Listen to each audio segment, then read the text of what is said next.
The difficulty for any given Sunday is not just the football fans that are looking forward to the best game coming on for them, whatever season it is, whether it's baseball in the summer, whether it's basketball in fall, whether it's football in winter.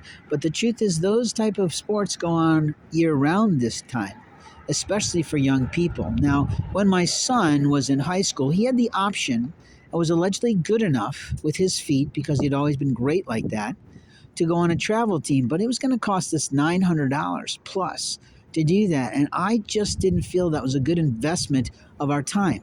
All that travel, all that gas, all that extra, all that situational opportunities with parents that were so rich that they would have looked down their nose at my son. You see, we were just humble teachers, trainers of people about culture and language, and openly marketing tactics. My business forum ran on for roughly 3 years. We started originally as a large group forum of 40 to 50 people in a room. We had our events at special places throughout the community. Some of them aren't there anymore. They've been changed into other types of retirement homes. But the reality is the Oak Hill Mansion was a beautiful space, and it didn't make it because its marketing director wasn't willing to go the extra mile to really promote it as it should.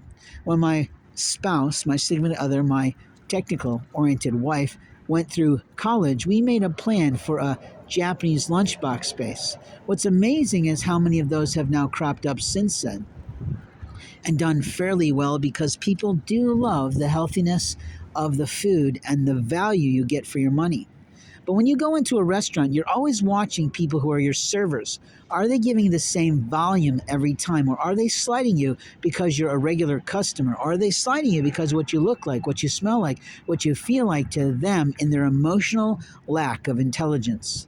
Emotional Intelligence is a book written by Daniel Goleman that almost every adult should read. There's also another version that's for professionals, and it's openly a pretty good read too.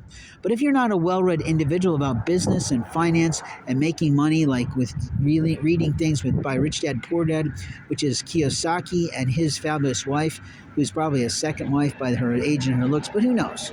He could have gotten married late in life. It doesn't matter. The reality is he even wrote a book with Trump, and he wrote a book with his sister, who's actually a monk.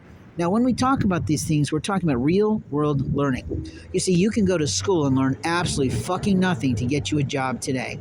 And people go off to college and they think they're going to get a career in some esoteric study that will not pay the bills in any way. The life of American citizens is wholeheartedly focused in what we do for a living, but in truth, it's also focused on what we understand about the world in which we live in. And openly, there's only three forms of business. There's small business, there's big business in terms of conglomerates, corporations, international organizations.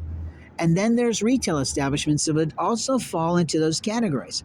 We have retail, we have manufacturing, and we have leadership roles.